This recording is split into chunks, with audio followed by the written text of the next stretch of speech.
Beed bypass में जो murder हुआ 2-3 दिन पहले जो गायब थे, उन्होंने यहाँ के एफ आई आर करे थे कि हमारी ये ऐसा मिसिंग है। तो मिसिंग होने के बाद पुलिस ने जो तपास की, इन्होंने कुछ तपास की है और डेड बॉडी कुछ मिली, 2 हिस्सों में मिली।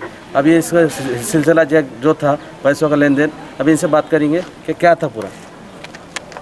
देखिए, यहाँ पर मुजीब अहमद खान याजी जिनके साथ हादसा पेश आया, जिनका मर्डर किया गया बड़ी क्रूरता के साथ, ये एसटी में ड्राइवर थे और दिसंबर 2019 में ये रिटायर्ड हुए। उनका पीएफ वगैरह का जो पैसा था उसी डीसी ऑफिस के अंदर सब कार्रवाई होती थी।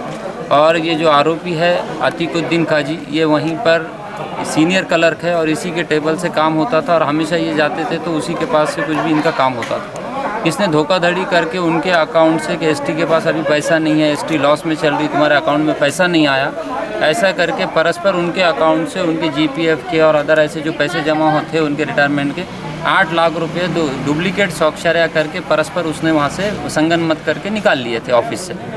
और यहाँ पर उसके बाद जब उनके लोगों को मालूम पड़ा, भाई जब जा रहे इंक्वायरी कर रहे पैसा नहीं आया, जब उनको ये पता चला, उनके बच्चे ने इंक्वायरी की जाकर कि दूसरों के पैसे आए, इनका क्यों नहीं आया, तब पता चला कि इस तरह की धोखाधड़ी उसने इनके साथ की है। उसके बाद हुआ ऐसा कि फिर उसको बोले भाई किसी को बोलो मत, मैं पैसे क्या बोले तो आपके वापस दूंगा। लेकिन इस तरह से वो टालम टाल पैसे के लिए करता रहा और हमेशा उनको अकेले बुलाता था, तुम अकेले आओ, अपन जाएंगे बीड़ बाईपास पे, एक से पैसे लेना है, मेरा दोस्त है वो कोई अफरोज़ बोल के उन्हें मुझे यहाँ से पैसे दिलाने वाला है। इस तरह से उस दिन भी उसने उनको सुबह में धोखे से बुलाया, जबकि उस दिन वो ड्यूटी पर नहीं था। उससे जब आकर हम लोगों ने चौकसी की कि काजी साहब, आखिरी फ़ोन उनका ये था कि आपके पास आ रहे और आपके साथ गाड़ी में बैठ के जा रहे, तो उसने कहा कि नहीं मेरे पास नहीं आए। वहाँ फिर बाद में देखा गया, फुटेज के ज़रिए पता चला कि वो आदमी अंदर गया, ऑफिस से बाहर नहीं आ रहा, तो इन्होंने अंदर से ही डीसी ऑफिस से कार में किडनैप करके उनको लेकर चले गए थे और दोस्त के अफरोज़ के पास ले जाकर इस तरह से क्रूरता के साथ उनकी हत्या की गई। और उसके बाद पुलिस ने जो मामला लाया है सामने, और कमाल की बात यह है कि जिस दिन हम पुलिस में इंफॉर्मेशन दे रहे थे मिसिंग की, क्योंकि हमने सबसे पहले उसने पूछा तो मिसिंग देते टाइम भी वो हमारे साथ प्रेजेंट था पुलिस स्टेशन के, चलो मैं भी ढूंढने लगता हूँ बोल के। इस तरह से उन्होंने यहाँ पर की और पुलिस बराबर उसमें लगी हुई थी और आज ये निष्पन्न हुआ कि इस तरह से उन्होंने बड़ी क्रूरता के साथ उनकी हत्या कर दी। तो कितने हिस्से में बॉडी मिली है आपको उनके? अलग 2 हिस्सों में मिली है। एक रेणुका माता मंदिर कमान से उधर जो हाईवे का काम चालू है, ब्रिज से लगकर एक नेशनल हाईवे के वहाँ एक बॉडी है, उसके अंदर उनका मृतदेह मिला।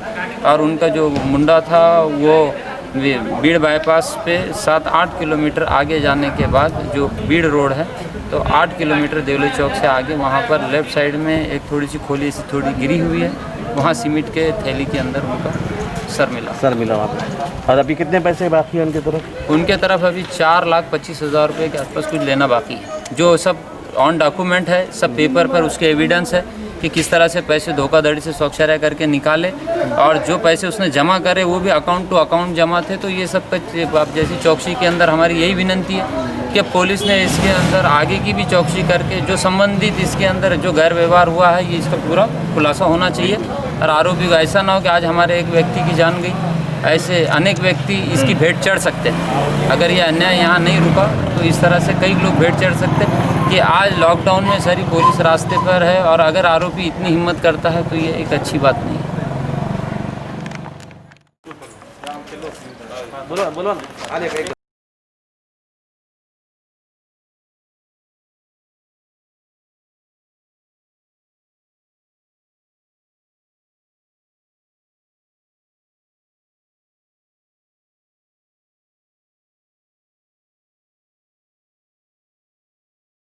दिली होती त्यांनी संशय व्यक्त केला होता अतिकुद्दीन काजीवर की त्यांचे पैशाचे व्यवहार होते आणि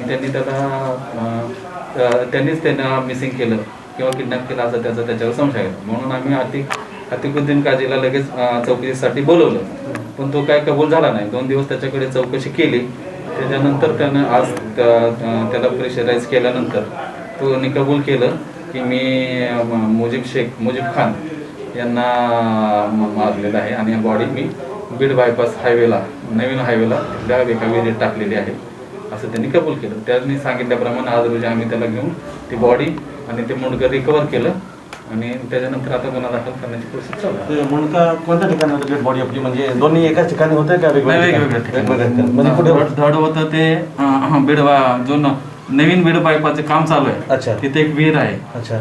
त्या ठिकाणी आणि देवटी नाका का देवटी सिटी देव सिटी बीड बायपासला एका पडक्या खोलीमध्ये त्याचं ते मुंडकं होतं, सिमेंटच्या गोण्यामध्ये घालून ठेवलं. बरं, ज्याचा मर्डर झालेला आहे, जे मृत्यू आहे, तर त्याची वय किती होती सर?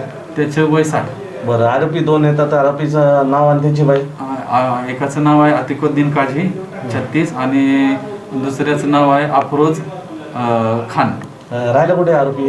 हे एक जण राहतो तो ST कॉलनीमध्ये कटकट गेट. ST कॉलनी कटकट गेट. दुसरा आहे तो बीड बायपासला. दुसरा बीड बायपासला आहे. बरं, आणि हा जे मृत्यू घोषित केलेला आहे, ज्याचे मर्डर झालेलं आहे, तो कुठे राहिला होता? तो पण बीड बायपासला. म्हणजे पठाण ते कुठले लॉन पैठण लॉन का पटेल लॉन शहानगर. बरं, तर किती पैशाचा व्यवहार होता सर यांचा? यांचा 8 लाखाचा व्यवहार होता, 8.25 लाखाचा. त्याच्यातले 4 लाख रुपये त्यांनी दिले होते. 4.25 लाख रुपये ते पैसे त्यांना ते मागत होते की आम्हाला द्या म्हणून. तर पैसे नाही मिळाल्याबद्दल त्यांनी असं प्राथमिक आहे, अजून चौकशी बघू आपण काय प्राथमिक आहे. Okay sir. ओके, आता एफआयआर केली त्यांच्यावर, एफआयआर झालेली आहे. ओके सर, थँक्यू, धन्यवाद.